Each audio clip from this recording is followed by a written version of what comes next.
Assalamualaikum warahmatullahi wabarakatuh. Saya Iqbal Haji Nugroho dari kelas IF25F dengan NIM 2541625520120. Di sini saya akan menjelaskan materi struktur data mengenai array, hashmap, stack, dan queue. Untuk mengawali, kita mengenal terlebih dahulu apa itu struktur data. Struktur data adalah metode atau cara untuk mengorganisir, menyimpan, dan mengelola data di dalam komputer agar dapat digunakan secara efisien. Dengan menggunakan struktur data yang tepat, proses seperti pencarian, penyimpanan, dan pengolahan data dapat dilakukan dengan lebih cepat dan optimal. Oleh karena itu, pemilihan struktur data sangat berpengaruh terhadap kinerja suatu program. Dan dalam struktur data itu tersendiri terdapat array, hashmap, stack, dan queue. Untuk yang pertama yang akan saya bahas adalah array. Array adalah struktur data yang digunakan untuk menyimpan sekumpulan data dalam satu variabel secara berurutan. Setiap data dalam array memiliki indeks yang memudahkan kita untuk mengakses dan mengelola data dengan cepat dan efisien. Indeks ini berfungsi sebagai petunjuk posisi setiap elemen di dalam array, sehingga kita bisa mengambil atau mengubah data dengan cepat tanpa harus mencarinya satu persatu. Dan perlu diketahui juga bahwa pada indeks selalu dimulai dari 0, bukan dari 1. Artinya elemen pertama berada pada indeks ke 0, elemen kedua pada indeks ke 1, dan seterusnya. Selain itu, indeks dalam array selalu berupa angka. Jika kita ingin menambahkan teks atau karakter sebagai kunci atau mengakses data, maka kita tidak lagi menggunakan array, melainkan struktur data yang lain, seperti hashmap atau dictionary. Karakteristik array. Yang pertama adalah homogen. Jadi, semua data yang disimpan dalam array harus memiliki tipe yang sama. Misalnya, jika sebuah array berisi angka, maka seluruh elemen di dalamnya juga harus berisi angka. Hal ini membuat pengolahan data menjadi lebih konsisten dan terstruktur. Kedua, memiliki indeks. Setiap elemen dalam array memiliki posisi yang disebut indeks. Seperti yang dijelaskan tadi, indeks berfungsi sebagai petunjuk setiap elemen di dalam array dan selalu dimulai dari 0 sampai seterusnya. Ketiga, penyimpanan berurutan. Artinya, data dalam array disimpan secara bersebelahan dengan memori komputer. Penyimpanan yang teratur ini memungkinkan komputer untuk mengakses data dengan lebih cepat karena lokasi setiap elemen sudah dapat diprediksi. Keempat, ukurannya tetap. Saat sebuah array dibuat, jumlah elemen yang dapat ditampung biasanya sudah ditentukan dari awal dan tidak dapat diubah dengan mudah. Jika ingin menambah data melebihi kapasitas, maka perlu membuat array yang baru dengan ukuran yang lebih besar.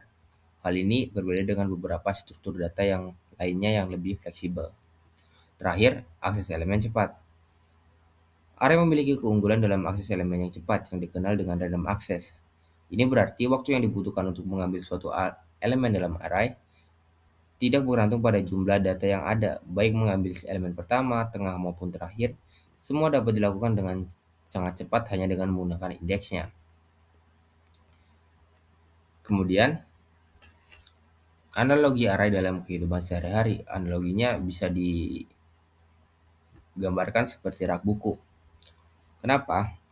Jadi, semisal rak buku menyimpan banyak buku yang disusun rapi dan berurutan, pasti setiap buku memiliki posisi tertentu, dan seperti buku ke-1, kedua, dan seterusnya. Hal ini yang diibaratkan sebagai indeks. Dan jika kita ingin mengambil buku, kita cukup melihat posisi tanpa harus mencari satu persatu. Selain itu, rak buku memiliki kapasitas tertentu, sehingga jika penuh, kita tidak bisa menambah buku lagi tanpa rak baru. Begitu juga dengan array yang memiliki ukuran tetap dan menyimpan data secara teratur. Selanjutnya, di sini saya membuat contoh penerapan array pada Python. Di sini saya menginput nilai yang berisi angka, yaitu 80, 85, 90, 75, dan 88. Dari data tersebut tersimpan secara berurutan di dalam array. Dan pada baris kedua, saya mencetak nilai pertama dari array dengan menggunakan nilai 0. Indeks 0 menunjukkan posisi pertama dalam array, sehingga output yang dihasilkan adalah 80. Dan pada baris ketiga, saya mencetak nilai terakhir dengan array menggunakan nilai min 1 atau nilai negatif 1 dalam Python. Dalam Python, indeks negatif digunakan untuk mengakses elemen dari belakang, di mana negatif 1 atau min 1 berarti elemen terakhir. Oleh karena itu, output yang dihasilkan adalah 88. Dari kode ini, dapat dipahami bahwa array menggunakan indeks untuk mengakses data baik dari depan menggunakan indeks positif maupun dari belakang menggunakan indeks negatif. Untuk yang kedua adalah hashmap. Jadi hashmap adalah struktur data yang menyimpan informasi dalam bentuk pasangan kunci dan nilai atau key value. Dalam Python, hashmap dikenal dengan nama dictionary. Artinya, setiap data memiliki sebuah kunci unik yang digunakan untuk mengakses nilai tertentu.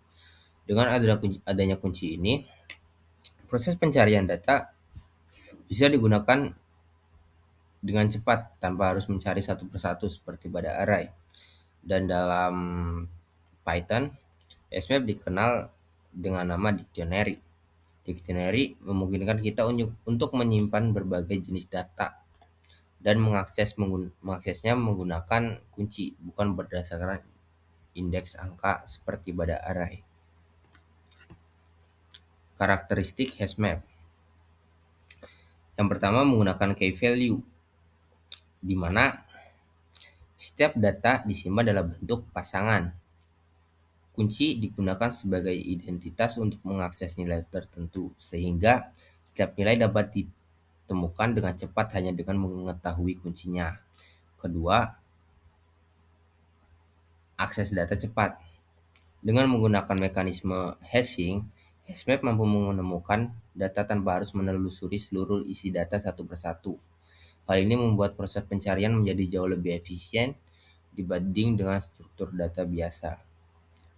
Keempat, key harus unik. Artinya tidak boleh ada kunci yang sama dalam satu hashmap. Jika ada kunci yang sama dimasukkan kembali, maka nilai sebelumnya akan digantikan dengan nilai yang lain atau nilai yang baru. Hal ini memastikan tidak terjadi ambiguitas saat mengakses data. Keempat, bersifat dinamis, yang berarti data di dalamnya dapat dengan mudah ditambah, diubah, ataupun dihapus sesuai dengan kebutuhan, tidak seperti array yang ukurannya tetap. Hashmap lebih fleksibel dalam pengolahan data. Kelima, akses elemen cepat, yang dikenal dengan random access. Artinya, waktu yang dibutuhkan untuk mengambil suatu data relatif konstan, tidak bergantung pada jumlah data yang disimpan. Dan yang terakhir, K harus menggunakan tipe data tertentu yang bersifat immutable, seperti string, angka, atau tuple. Hal ini karena kunci harus memiliki nilai yang tetap agar dapat diproses dengan fungsi hash secara konsisten. Jika kunci dapat berubah, maka lokasi penyimpanan data bisa menjadi tidak valid.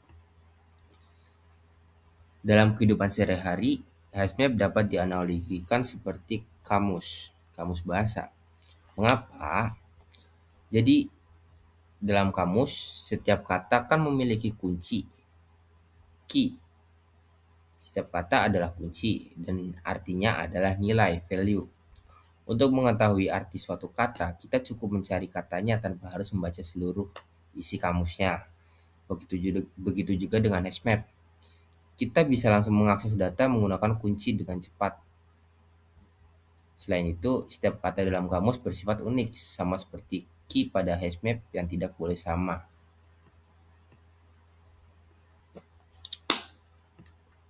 Di sini saya mencoba membuat penerapan hashmap pada Python.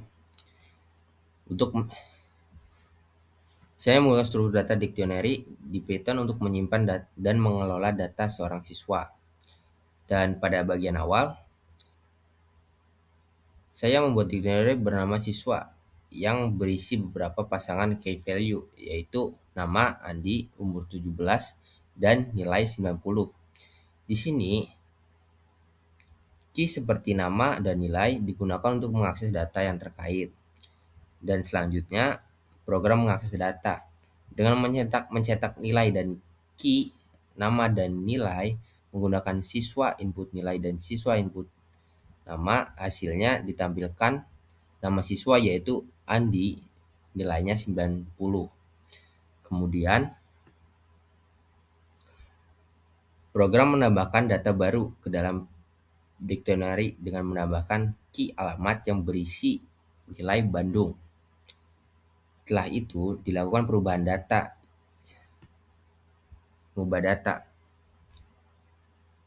pada key nilai dan menjadi dari 90 menjadi 95. Terakhir, berikutnya, program menghapus data dengan menggunakan key umur, menggunakan perintah del siswa umur, sehingga data umur tidak lagi tersimpan dalam dictionary.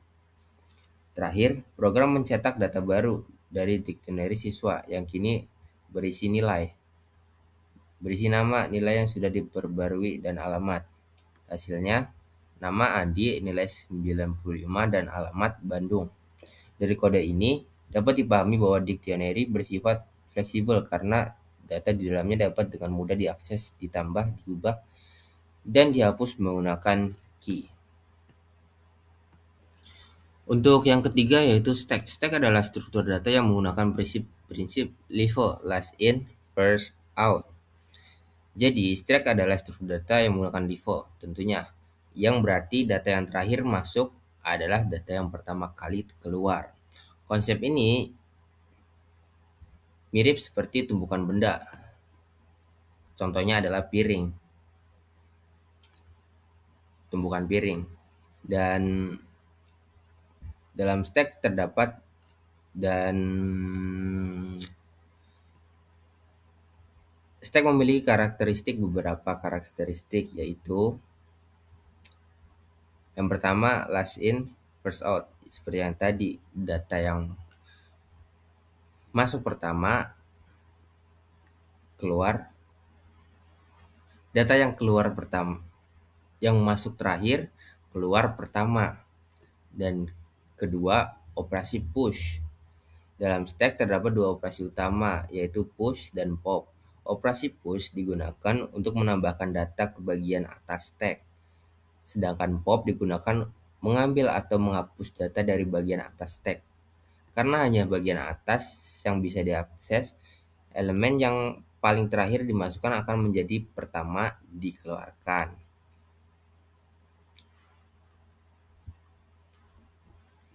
Keempat, memiliki top, yaitu posisi paling atas dari tumpukan elemen. Pada posisi top, nilai inilah yang akan diakses pertama kali, baik saat menambah maupun mengambil data. Kelima, akses yang terbatas. Karena kita hanya bisa mengakses elemen paling atas saja, untuk mengambil data yang berada di bawah, kita harus mengeluarkan terlebih dahulu elemen di atasnya. Dengan karakteristik ini, stack sangat berguna dalam berbagai situasi yang membutuhkan urutan terbaik seperti fitur, undo, riwayat aktivitas, dan proses pemanggilan fungsi dalam program. Seperti yang tadi dibahas, stack dapat dianalogikan seperti tumpukan piring ataupun tumpukan benda. Kenapa? Karena biasanya tumpukan piring yang paling akhir ditumpuk, maka itulah yang paling pertama untuk diambil. Nah, ini sesuai dengan prinsip LIFO, yaitu last in, first out. Jadi kita hanya bisa menambah dan mengambil piring dari bagian atas sehingga aksesnya terbatas, sama seperti cara kerja stack. Baik, untuk selanjutnya saya membuat penerapan stack pada Python. Jadi pada awal kode saya membuat sebuah variabel bernama stack dan mengisinya dengan list kosong. List ini akan digunakan sebagai wadah untuk menyimpan data. Selanjutnya, saya melakukan operasi push, yaitu menambahkan data ke dalam stack. Di sini kita menambahkan 3 elemen secara berurutan, yaitu A, B, dan C menggunakan fungsi append. Karena penambahan dilakukan berurutan, maka posisi paling atas adalah stack sekarang adalah C. Kemudian kita menampilkan isi stack.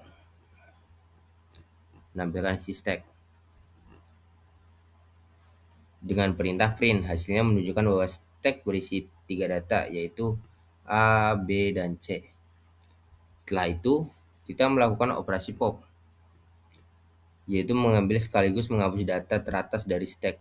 Dengan menggunakan fungsi pop, elemen terakhir yaitu C akan diambil dan disimpan ke dalam variabel hapus. Lalu kita menampilkan data yang telah dihapus. Terlihat bahwa data yang diambil adalah C sesuai dengan prinsip FIFO, last in first out. Terakhir, kita mencetak kembali isi stack setelah proses pop. Sekarang, stack hanya berisi 2 elemen, yaitu A dan B. Karena C sudah dikeluarkan tadi, sudah dihapus. Jadi seperti itu. Selanjutnya untuk Q. Q adalah kebalikan dari stack itu sendiri sebelumnya. Jadi Q adalah struktur data linear yang mengikuti prinsip FIFO, first in, first out. Artinya, elemen yang pertama masuk akan menjadi elemen yang pertama keluar. Jadi untuk mempermudah memahami konsep ini, coba bayangkan situasi kehidupan sehari-hari seperti antrean di supermarket. Ketika kita sedang lebih dahulu, kita akan berdiri di bagian depan antrean dan dilayani lebih dahulu. Sementara orang yang paling belakang harus berdiri di belakang dan menunggu giliran. Tidak ada yang bisa langsung menyerobot ke depan karena sistem antrean harus menjaga urutan. Nah, konsep inilah yang diterapkan pada struktur data Q. Dalam Q terdapat beberapa karakteristik, yaitu FIFO, first in, first out, yang memastikan bahwa urutan data tetap terjaga sesuai dengan kedatangannya. Yang first in, first out berarti masuk pertama, keluar juga pertama. Kedua, dia memiliki 2 operasi utama, yaitu NQ dan DQ.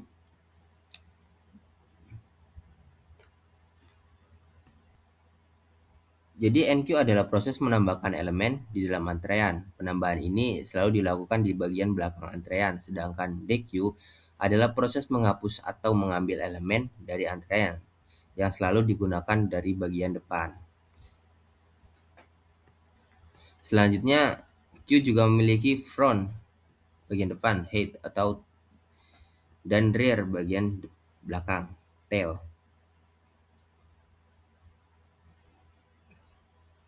Front atau head adalah posisi elemen paling depan, yaitu elemen yang akan keluar terlebih dahulu. Sedangkan rear atau tail adalah posisi elemen paling belakang, yaitu tempat elemen baru ditambahkan.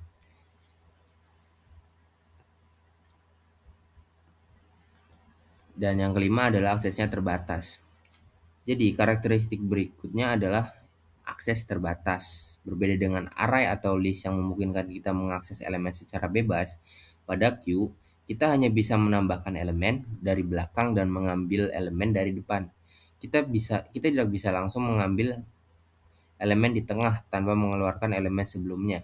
Hal ini bertujuan untuk menjaga konsistensi prinsip FIFO, first in, first out.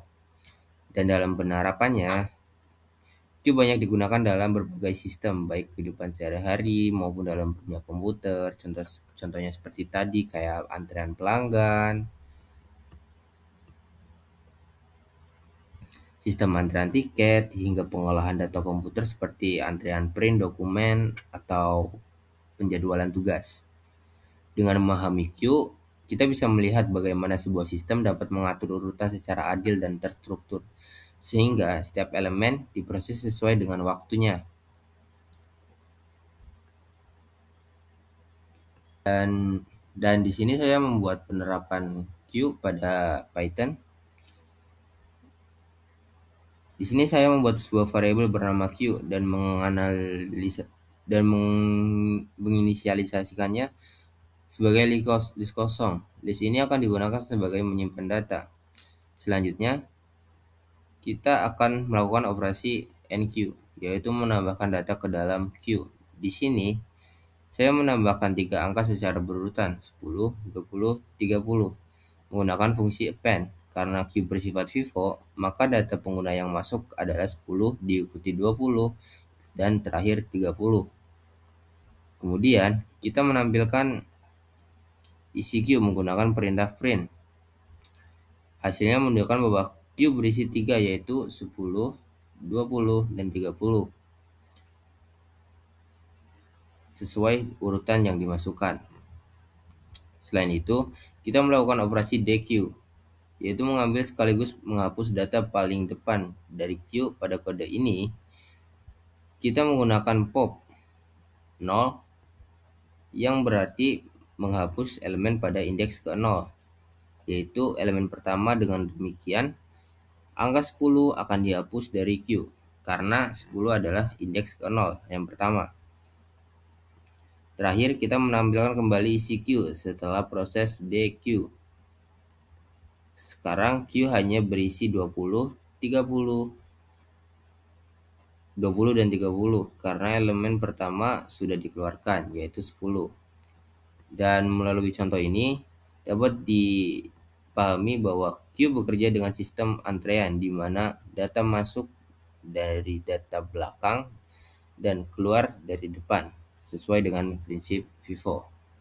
Dan dengan selesainya pembahasan terhadap queue, begitu juga selesainya video yang saya buat mengenai penjelasan materi struktur data, array, hashmap, stack, dan queue. Untuk kurang lebihnya saya mohon maaf. Terima kasih. Assalamualaikum warahmatullahi wabarakatuh.